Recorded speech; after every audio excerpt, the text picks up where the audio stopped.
For decades, Maury Povich stood at the center of family truth and DNA revelations. Calm voice, one envelope, and a sentence that could change lives forever. But some stories never made it to that famous stage. Some truths were too heavy even for the brightest studio lights. This is one of those stories. I wrote a check for $47,000 on a Saturday afternoon. The wedding planner smiled as I signed it. My wife squeezed my arm. My daughter, my only child, hugged me so tight I thought my ribs would crack. "Thank you, Daddy," she whispered. "This is going to be the best day of my life." I smiled. I kissed her forehead. I told her she was worth every penny. 3 weeks later, I found out she wasn't my daughter, and that $47,000 I had just paid for another man's child to walk down the aisle. My name is Harold. I'm 58 years old. I've been married to my wife, Patricia, for 32 years. And for 30 of those years, I believed I was the father of our daughter, Melissa. I coached her softball team. I scared away her teenage boyfriends. I paid for her college. I walked her down the aisle at her wedding, the most expensive 4 hours of my entire life. And none of it was real, because Melissa was never mine. Let me tell you how I found out. It wasn't dramatic. There was no confrontation, no screaming match, no moment where I caught my wife in a lie. It was a medical form, a stupid, routine medical form. 3 weeks after the wedding, I had a doctor's appointment, just a regular checkup, blood pressure, cholesterol, the usual things men my age worry about. The nurse handed me a clipboard with a family history questionnaire. I filled it out like I had 100 times before. Heart disease? Check. My father died of a heart attack at 62. Diabetes? Check. Runs on my mother's side. Blood type? I paused. I couldn't remember my blood type. I had known it once, years ago, but the information had slipped away. So I asked the nurse to check my file. "You're O negative, Mr. Patterson." O negative. Right, the universal donor. I remembered now, but something else clicked in my brain, something from years ago. Melissa had needed a blood transfusion when she was 12, emergency surgery after a car accident. I had offered to donate, but the doctors said I wasn't compatible. At the time, I didn't think much of it. I assumed blood compatibility was complicated. I assumed there were factors I didn't understand. But now, sitting in that doctor's office at 58 years old, I started to wonder. I went home and looked it up. Blood type inheritance, the genetics of it, the science I had never bothered to learn. Here's what I found. If both parents are type O, the child must be type O. I was type O negative. Patricia was type O positive. Melissa was type AB. Type AB. I stared at the screen for 20 minutes. 2 type O parents cannot produce a type AB child. It's genetically impossible. The math doesn't work. The science doesn't allow it, which meant one of 2 things. Either the hospital had made a mistake with Melissa's blood type, or I wasn't her biological father. I didn't confront Patricia. Not yet. I needed proof. Real proof, not just blood types in Google searches. I needed DNA. Getting Melissa's DNA was easier than I expected. She had left a hairbrush at our house after the wedding, still had her old bedroom set up, the room she grew up in, the room where I used to read her bedtime stories, the room where I had comforted her through nightmares and heartbreaks. I took the brush. I pulled out several strands of hair with the roots still attached. I sealed them in a plastic bag with trembling hands. Then I ordered a paternity test online. Discreet packaging.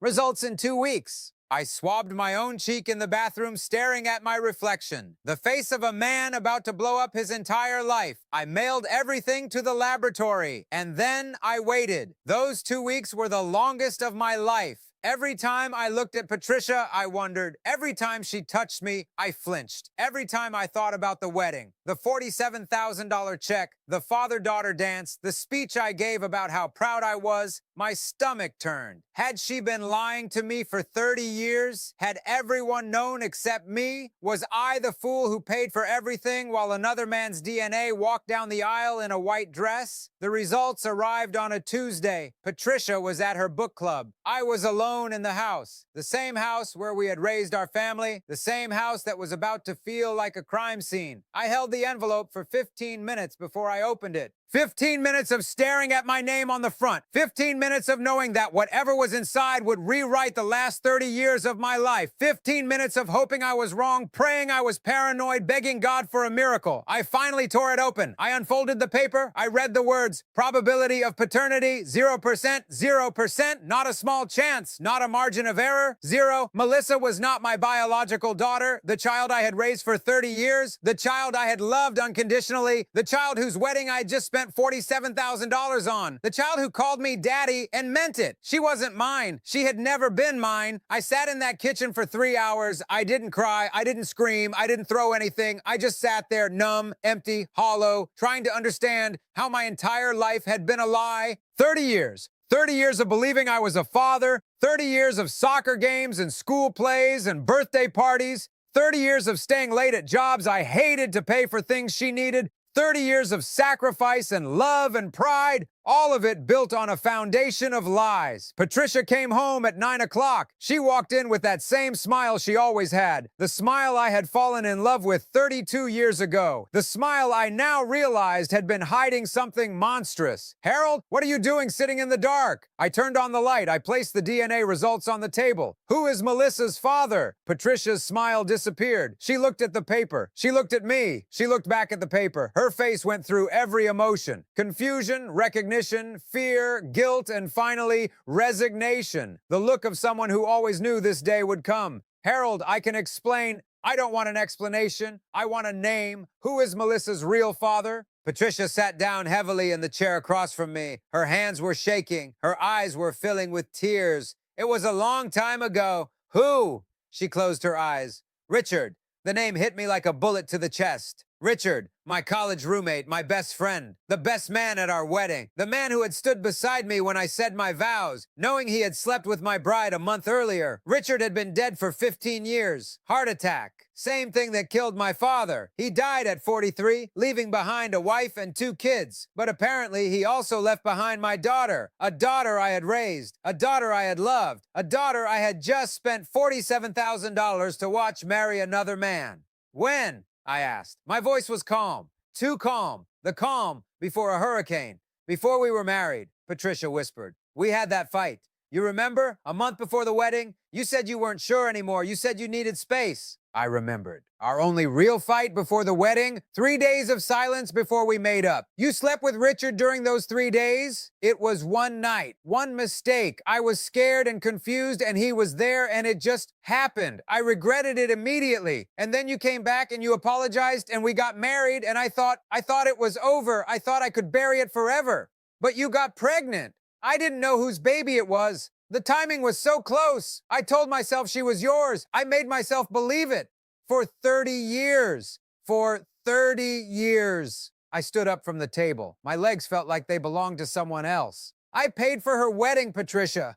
$47,000. I walked her down the aisle. I gave a speech about how proud I was to be her father. And the whole time, the whole damn time, she was Richard's daughter.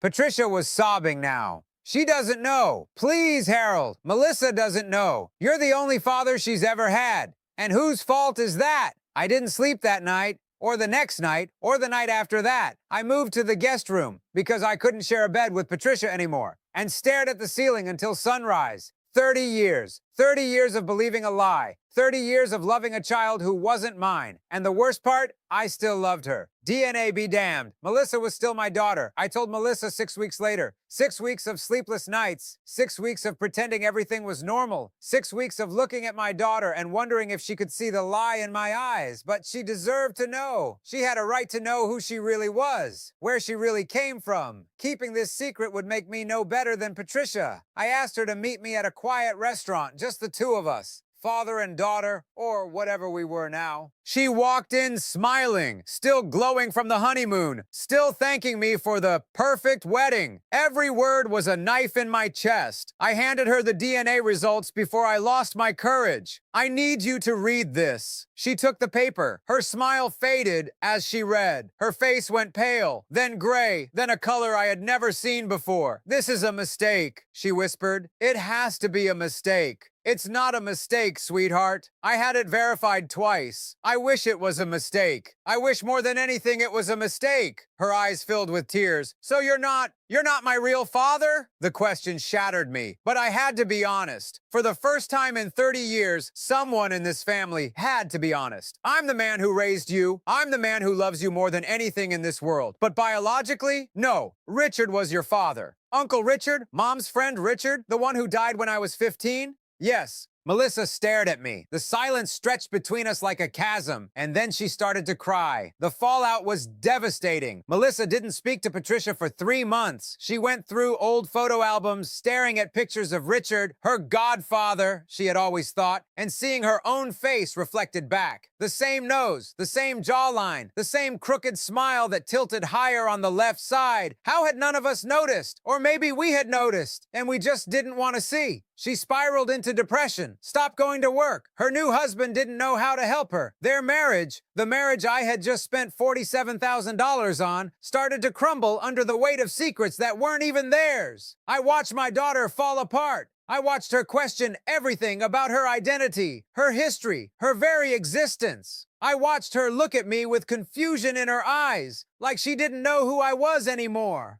And I wondered if telling her was the right choice. But secrets are poison. I know that now. They eat you from the inside. They destroy everything they touch. Patricia kept her secret for 30 years, and look where it got us. I couldn't do the same thing to Melissa. Patricia and I are separated now. We haven't filed for divorce yet. After 32 years, there's too much to untangle. Property, finances, memories, a whole life that can't just be erased with a signature. But I can't look at her the same way. I can't touch her. I can't lie next to her at night without thinking about Richard, about the betrayal, about 30 years of lies I swallowed without knowing. Some nights I wonder if I'll ever forgive her. Most nights I know I won't. Richard's widow called me last month. She had heard what happened. The news traveled through our old friend group like wildfire. Everyone knew. Everyone had an opinion. I didn't know, she said, crying into the phone. I swear I didn't know. Richard never told me anything. I believed her. Richard was good at keeping secrets, apparently. He loved you, she continued. He always talked about what a good father you were to Melissa, how proud he was of the man you'd become.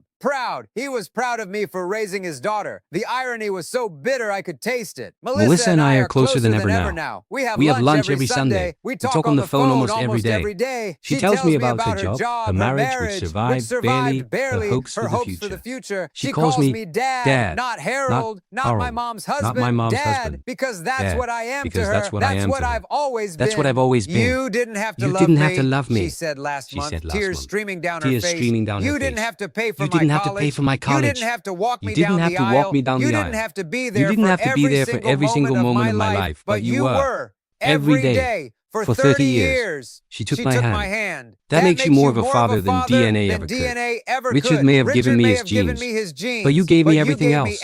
I held my daughter and I cried. For the first time since this nightmare began, I let myself break. I still think about that $47,000 check.